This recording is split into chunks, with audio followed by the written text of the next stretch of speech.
तो आज हम अपने कंपनी स्वदेशी सार्थक कंपनी पर आए हैं और यहाँ पर प्राकृतिक खाद बनाते हैं घनजीवा अमृत। तो चलिए दिखाते हैं ये जो घनजीवा अमृत प्राकृतिक स्वदेशी खाद है किस प्रकार बनाया जाता है।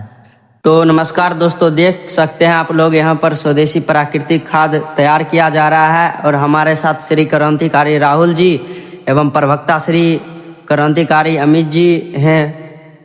इससे हम पूछने वाले हैं कि यहाँ पर प्राकृतिक खादों में ये जो घनजीवा अमृत खाद है इसमें क्या क्या मिलाया जाता है।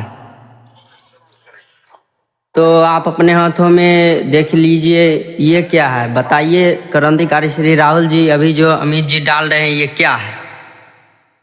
देखिए ये जो है ये सरसों का खल्ली है और ये सरसों के खल्ली से बना हुआ घनजीवा अमृत खाद जब किसान के खेतों में जाता है तो इसमें जो पोषक तत्व है, जैसे ये खल्ली में नाइट्रोजन, फास्फोरस, पोटेशियम और तरह तरह के जो इसमें तत्व पाए जाते हैं, वे सभी तत्व इस घनजीवा अमृत के साथ मिल करके जब खेतों में जाता है तो जबरदस्त उत्पादन होता है। तो देखिए हम इसके अलावा क्या क्या मिलाते हैं। सरसों खल्ली के बाद क्या आएगा? देखिए सरसों की खल्ली के बाद ये कली चूना का पाउडर है और ये कली चूना का पाउडर जब हम इसमें डालते हैं तो बहुत सारे किसान के ऐसा कहना है, समस्या है कि हमारे खेत में जो है दीमक की समस्या है, हमारे खेत में जो है नीचे से छोटे छोटे कीट आकर फसलों को कुतर देते हैं। तो देखिए ये जब हम चूना डालते हैं तो चूना डालने के बाद ये समस्या है, जब आप ये खाद को घनजीवा अमृत खाद को खेतों में डालिएगा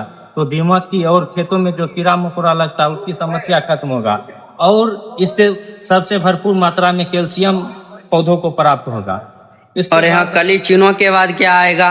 कली चूना के बाद देखिए ये जो है कोकोनट पीट पाउडर, कोकोनट जो नारियल खाते हैं उसी का छिलका का बना हुआ है और ये जब खेतों में जाता है तो खेत के मिट्टी को हल्का बना देता है, उसमें जो है मिट्टी को उर्वरा शक्ति में जो ऊपर की परत है उसको मुलायम बना देता है, सॉफ्ट बना देता है, जिससे सिंचाई बेहतर होती है। जब आप अपने खेतों में फसल लगाइएगा और फसल में सिंचाई करिएगा तो सिंचाई में जो पानी होता है वह पानी मिट्टी को हल्कापन के कारण वह नीचे जाएगा रिस करके और जड़ से पौधा जो है जल लेकर के अपना सिंचाई और अपना पोषक तत्व को प्राप्ति करेगी। तो उसके बाद कोकोनट पाउडर के बाद क्या आएगा?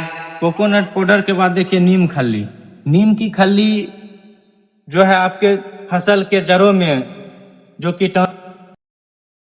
कोकोनट पीट पाउडर के बाद देखिए ये नीम का खल्ली है। नीम जो आयुर्वेद में सबसे उत्तम पौधा है और उसी का ये खल्ली बना हुआ है। जब ये खेतों में जाता है तो खेत में तीतापन लाता है और जो कीटाणु तरह तरह के खेतों में आते हैं उसे भगाता है और इसमें जो है तरह तरह के जो तत्व हैं वे पौधे लेते हैं और जो पौधों को चूसने के लिए, जो फसल के दाना को चूसने के लिए कीड़ा आता है उसे भी ये भगाता है। तो इसके बाद देखिए ये है जीवा अमृत। जीवा अमृत का फायदा? ये जीवा अमृत है और इसका जो फायदा है जीवा अमृत मतलब ये जीवों के लिए अमृत का समान है और जब आप अपने खेतों में डालिएगा तो बहुत किसानों को लगता है अगर ये जीवों के लिए अमृत है तो इसे डालने के बाद जीव आएगा खेतों में और वो तो पौधा को नष्ट कर देंगे, लेकिन ऐसा बात नहीं है। जब आप इसे डालिएगा तो जीव वैसे जीव आएंगे जो किसान की हितैषी है, जो किसान का मित्र है और किसान का शत्रु कभी नहीं आ सकता है। ये किसान के मित्र है और किसान के मित्र जीवाणुओं का लाने का कार्य करता है जिससे खेत में उर्वरा शक्ति बढ़ती है। तो इसका नाम है जीवा अमृत खाद। उसके बाद देखिए ये खैनी का चूर्ण है।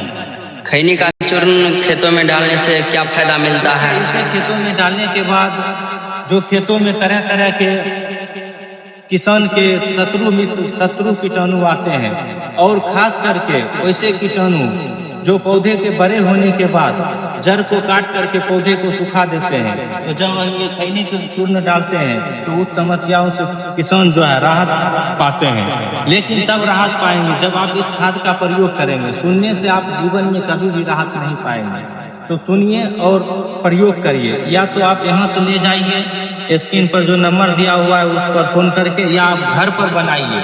आपको घर पर बनाने की फार्मूला लेना है तो आप उस नंबर पर कॉल करके ले सकते हैं। देखिए ये मिक्स है, इस प्रकार कहा जाता है खिचड़ी। खिचड़ी में चावल दाल ये सब मिला होता है। इसमें क्या क्या मिला है? इसमें बहुत सारे चीज मिला हुआ, जैसे देखिए सबसे पहले हम इसमें दिखाते हैं छोटे छोटे चमकीला टाइप होगा वो घट्टा दर्रा, मक्का का दर्रा है। और ये दर्रा जो है इससे खेत हल्कापन होता है। जब ये दर्रा खेतों में जाता है तो खेत हल्कापन होता है और हल्कापन के कारण खेतों में सिंचाई बेहतर हो जाती है।